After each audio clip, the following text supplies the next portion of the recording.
The beeping wasn't a smoke alarm. It was a second phone, duct-taped under my husband's trunk liner. One ping later, I was standing outside a pastel balloon arch at a baby shower with his name on a gift tag. I'm Lena, 31, high school counselor, married to Marcus for 4 years. He's charming in public and tired in private. The signs crept in like mildew. Do not disturb always on, Bluetooth forgetting my car, a ringtone I didn't recognize, a cologne I didn't buy. When he was home, his phone stayed face down. When I asked to share calendars, he said, "Work is chaotic. It'll just stress you out." Chaotic looked a lot like organized secrecy. One Saturday, I heard a faint beep in our garage every 60 seconds. Not smoke detector, not freezer. I followed the sound to the trunk of Marcus's car. Under the liner, duct tape, then a cheap smartphone, powered on, SIM card inserted.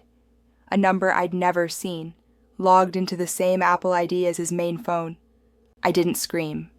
I didn't call friends. I took photos. Serial number, SIM number, the phone settings screen with his iCloud. I added the device to my Find My app. When he asked why the trunk was open, I said the cat had crawled in. He laughed. I didn't. That night, Marcus showered and left for a late gym session. I pinged the second phone. The location drifted across town, then stopped at an address tagged Event Hall. The event's name appeared on a public Facebook page. Welcome, Baby K. I drove. I stayed outside. The hall glowed pastel, a sign with a cursive K guests filed in with gifts. I waited in my car like a private detective I never wanted to be. When Marcus arrived, he hugged a woman with a belly that made my chest cave. He handed her a gift with a tag I photographed through my windshield.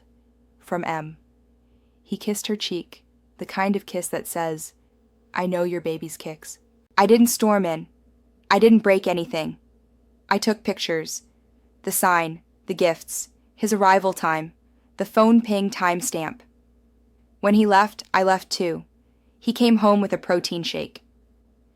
Gym was packed, he said. Did they have a balloon arch? I asked.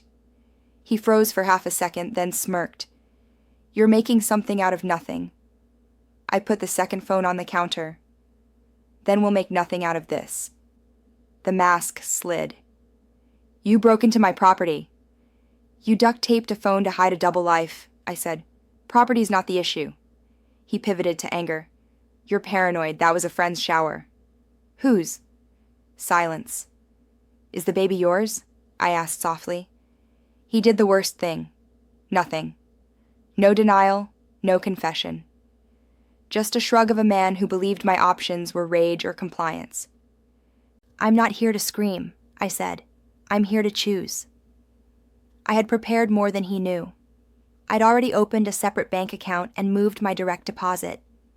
I'd paid a retainer to a family lawyer recommended by a teacher whose ex tried the same tricks. I'd documented everything with timestamps. I'm moving out, I said. Tomorrow. You can't afford to, he scoffed. I can, I said, handing him a printed budget, my budget. Also, the lease is in my name. He reached for the second phone. I slid it away. I've already mirrored it, I said. You can have it. The evidence lives elsewhere. He went from fury to bargaining. It's not serious. You attended a milestone for a child, I said. That's serious. Marcus tried to rally allies. He told his mother I'd become controlling. I texted her 3 photos, the duct-taped phone, the baby shower sign, his gift tag. She responded with a single sentence. I'll talk to my son.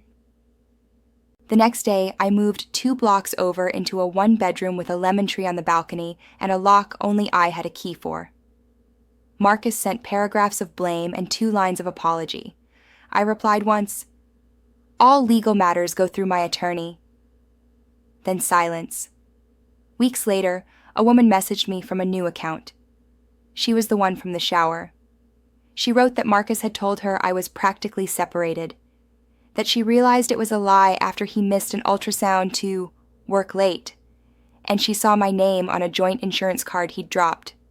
Her message wasn't defensive. It was devastated. I didn't write back. I forwarded it to my attorney. People think closure is a door slam.